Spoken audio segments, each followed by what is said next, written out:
నమస్తే మేడం. నమస్తే. మా అహింస మెడిటేషన్ ఛానల్కి మీకు స్వాగతం మేడం. మా అహింస మెడిటేషన్ ఛానల్తో మీ యొక్క ధ్యాన అనుభూతులను తెలియజేసుకుంటారని కోరుకుంటూ మీ పేరు మీ ఊరితో ప్రారంభించండి మేడం. నాకు ఈ అవకాశం ఇచ్చిన ఆత్మబంధువుకి నమస్కారం. ఈ ఛానల్ వరకు నమస్కారం. పత్రిజీ పితామహకి పత్రిజీ పితామహకి స్వర్ణమాల పత్రి మేడం కూడా థ్యాంక్ యూ. నా పేరు కృపావతి, మాది వైజాగ్. నేను 2011లో ఈ ధ్యానంలోకి వచ్చాను. తర్వాత ఏంటంటే నాకు అప్పుడు ఉండేటప్పుడు ఈ ధ్యానంకి రాకముందు నాకు సైనస్ ప్రాబ్లం ఉండేది, గ్యాస్ట్రిక్. తర్వాత సైనస్ ప్రాబ్లం మెడిసిన్స్ వాడడం వల్ల హీర్ ప్రాబ్లం కూడా వచ్చింది, చెవి ప్రాబ్లం కూడా వచ్చింది. తర్వాత మోకాళ్ళ నొప్పులు ఉండేవి ఆ మెడిసిన్స్ వాడడం వల్ల. దానివల్ల నేను ధ్యానంలోకి వచ్చిన తర్వాత నేను స్టార్టింగ్లో ధ్యానం 15 రోజులు చేసేటప్పటికి నాకు ఇది డస్ట్ అలర్జీ అనేది పోయింది. హ్యాపీగా నేను అన్ని అనారోగ్యాలు కూడా ఈ 41 రోజులని పోగొట్టుకున్నానండి. సూపర్ మేడం, గ్రేట్ అండి.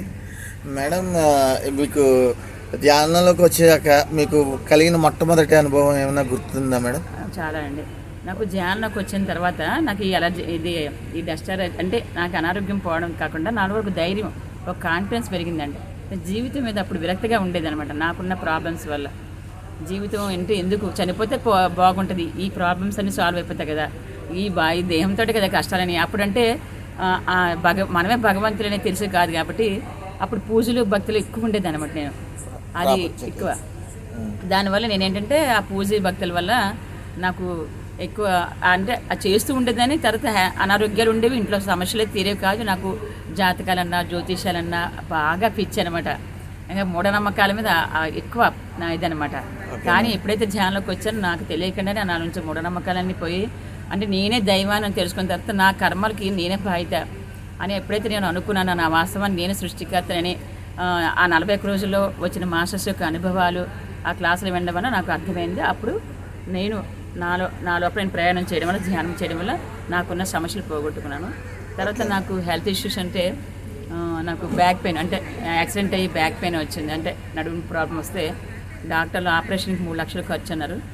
నేనేమో ఏ ఆపరేషన్ లేకుండా ధ్యానం ద్వారా తలనొప్పి కాంచి క్యాన్సర్ వరకు బాగోదు అంటే ధ్యానం ద్వారా తగ్గించుకుంటాను అనుకుని నేను అలా మెడిటేషన్ చేయడం వల్ల ధ్యానంలోనే 15 డేస్ కల్లా నాకు ఆస్ట్రో సర్జరీ జరిగి నార్మల్ అయిపోయింది.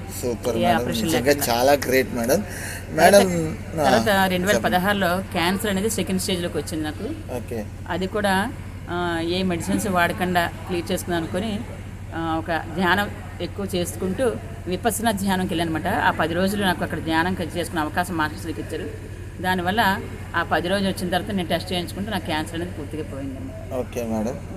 మేడం, ఇంట్లో కూర్చొని ధ్యానం చేసేదానికి పిరమిడ్కి వచ్చి ధ్యానం చేసేదానికి ఏమైనా తేడా తెలిసిందా మీకు?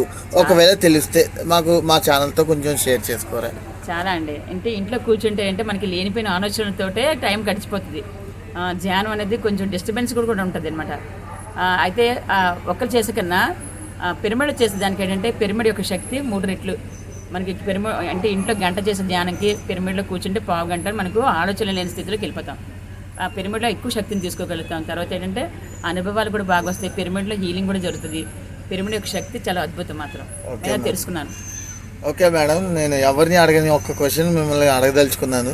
మనకి పిరమిడ్లో ధ్యానం చేస్తేనే శక్తి బాగుస్తుందని అన్నారు కాబట్టి నేను అంటున్నాను, అదే పిరమిడ్ మనకి త్రిభుజంలో కాకుండా ఇలా పలకాలాగా అంటే స్క్వేర్ షేప్లో ఎందుకు ఉండకూడదు? ఒకవేళ అలాంటివి ఉన్న ఏరియాలో ధ్యానం ఎందుకు చేయకూడదు అంటారు?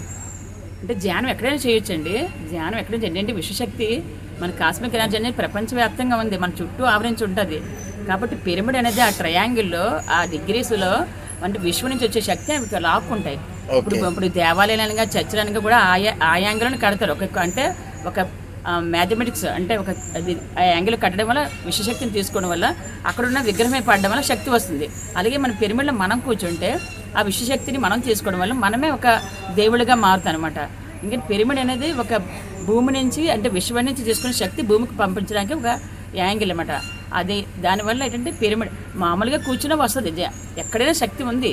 కానీ ఇది అధిక శక్తిని ఈ యాంగిల్ తీసుకోగలుగుతుంది అనమాట, ఆ ట్రయాంగిల్ అనేది. ఓకే మేడం, రైట్ మేడం, చాలా మంచి ఇన్ఫర్మేషన్ ఇచ్చారు మేడం. నెక్స్ట్ ఇప్పుడు అహింస మార్గం గురించి కొంచెం మీ 4 మాటలు చెప్పండి మేడం.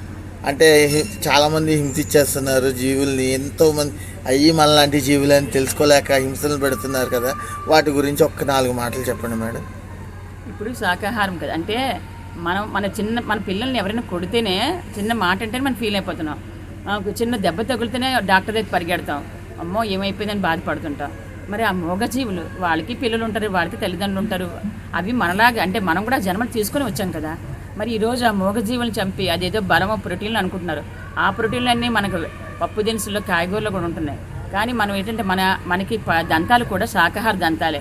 మన మాంసాహారం తినే జంతువులం కాదు, మన పులి సింహం లాంటి క్రూర జంతువులు కాదు, మన శాకాహారమే, మన దేవతలం. కాబట్టి మనకి అలాంటి ఆహారం మనం తీసుకుంటే మన శరీరం కూడా అలాంటి నిర్మాణమే ఉంది. కాబట్టి దానివల్ల మనసు ప్రశాంతంగా ఉంటుంది, మనలో క్రూరత్వం తగ్గుతుంది, మనలో ఉన్న గుణాల మార్పు వస్తుంది. కాబట్టి శాకాహారం అనేది చాలా గొప్పది. ఎందుకంటే అందులో అన్ని రకాల విటమిన్స్ ఉంటాయి, అన్ని రకాల ప్రోటీన్స్ ఉంటాయి.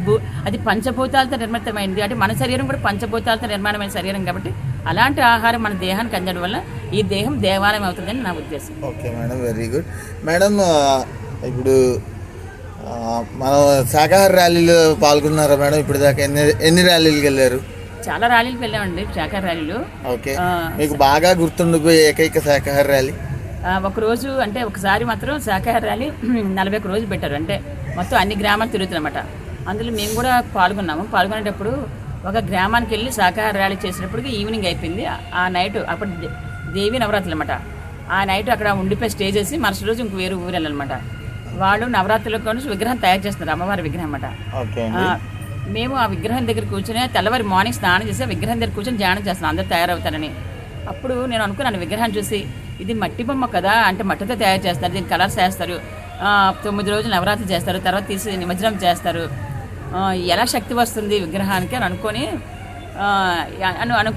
క్వశ్చన్ వేసుకొని మమ్మల్ని ధ్యానంలో కూర్చుంటే అప్పుడు నాకు అమ్మవారు చెప్తాను అనమాట, ఎలా శక్తి వస్తుంది అంటే విగ్రహం అనేది ఎప్పుడైతే కదలకుండా ఉంటుందో విగ్రహం, దాని నుంచి ఎప్పుడైతే విగ్రహం కదలకుండా ఉంటుందో ఆ విగ్రహంకి తయారు చేసినప్పుడు ఒక్కొక్క కలర్స్ వేసినప్పుడు, ఒక్కొక్క అవయానికి కలర్స్ వేసినప్పుడు అప్పుడు ఆ విగ్రహంలో శక్తి అంటే కళ వస్తుంది. దాని శక్తి ఎలాగొస్తుంది అంటే ఎప్పుడైతే విగ్రహం కదలదో దాని తలభాగం నుంచి బ్రహ్మరం నుంచి శక్తిని తీసుకుంటుంది. మీరు మీ పూజల ద్వారా శక్తి ద్వారా దాన్ని మాకు శక్తి నింపుతున్నారు. ఎవరైనా ధ్యానం చేసినా పూజ చేసినా శక్తి వస్తుంది. అలాగే మీ మానవులు ఎవరైతే కదలకుండా ధ్యానం కూర్చొని చేయగలుగుతారో మీరు కూడా మీ బ్రహ్మరంధ్రం ద్వారా మీ శక్తి నింపుకుంటే మీరే దేవతలుగా అవుతారు. ఓకే మేడం, నేటి యువతరానికి ఏమైనా మెసేజ్ ఇవ్వదలుచుకున్నారా మేడం? నేటి యువతరం అంటే అసలు అంటే మన ప్రపంచమే నేటి యువతరం మీద ఆధారపడింది. రాబోయే భవిష్యత్ అంతా యూత్ మీద ఆధారపడింది. కానీ ఇప్పుడు యూత్ ఏంటంటే రకరకాల ఆహారపు అలవాట్లు, రకరకాల డ్రగ్స్ కానీ ఏంటంటే అయిపోతున్నాయి అన్నమాట. వాళ్ళకి ఏంటంటే ఇది తెలియట్లేదు. వాళ్ళ జీవితం అంటే ఈ మానవ జన్మ చాలా ఉత్తమమైనది, ఈ జీవితాన్ని హ్యాపీగా గడపాలి, భూమి మీద మనకంటూ లక్ష్యం ఉందని ఎవరికి తెలియట్లేదు.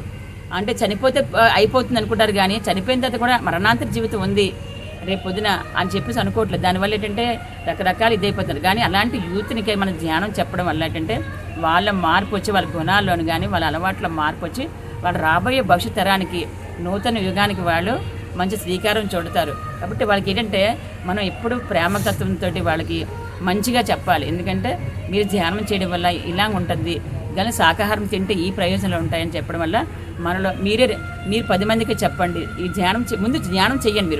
మీరు మాంసాహారం మానమని నేను చెప్పట్లే, కానీ మేము స్కూల్కి వెళ్ళి కాలేజీకి వెళ్ళి ధ్యానం చెప్తాం. మేమేమంటా అంటే ముందు ధ్యానం చెప్తాం అంతే. ధ్యానం చేయండి, 40 రోజులు ధ్యానం చేయండి. మీకు వీలైన టైంలో కూర్చొని ధ్యానం చేయండి. కంపల్సరీగా రాత్రి చేయండి, పగలు చేయండి, పడుకునేటప్పుడు చేయండి, తెల్లవారు లగ్గాన్ని చేయండి. ఈ 2 సార్లు ధ్యానం చేయడం వల్ల మీలో మార్పు వస్తుంది. అలా 41 రోజులు చేయడం వల్ల మీరు తెలుసుకుంటారు అని చెప్పడం జరుగుతుంది. ఓకే మేడం, ఇక్కడ ప్రకృతి వ్యాలీ అంతా ఎలా ఉంది మేడం? అరిటాకుల భోజనం గురించి అన్నీ కూడా చిన్న 2 మాటల్లో చెప్పండి madam.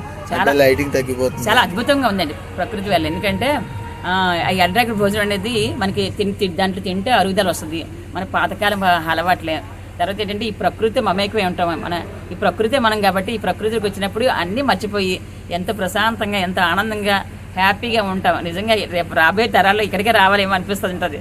Okay madam, thank you madam. చాలా అంటే చాలా వేల కోటి కృతజ్ఞతలు తెలియజేస్తుంది మేడం మా అహింస మెడిటేషన్ ఛానల్ మీకు. దయచేసి మా అహింస మెడిటేషన్ ఛానల్ని కూడా పిఎంసి లాగా శాటిలైట్ ఛానల్ చేయాలన్నది మా సంకల్పం మేడం. ఈ ఛానల్ బంటుమిల్లి అనే గ్రామంలో స్థాపించబడింది ఒక సంవత్సరం క్రితం. ఇప్పుడే పబ్లిక్లోకి తీసుకొస్తున్నాము.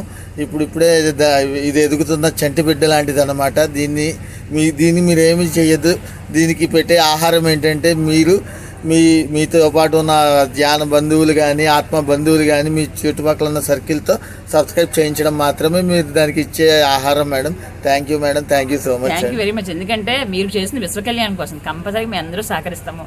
హ్యాపీగా చాలా ఇంకా విశ్వవ్యాప్తం అవ్వాలని కోరుకుంటున్నాం. Thank you madam.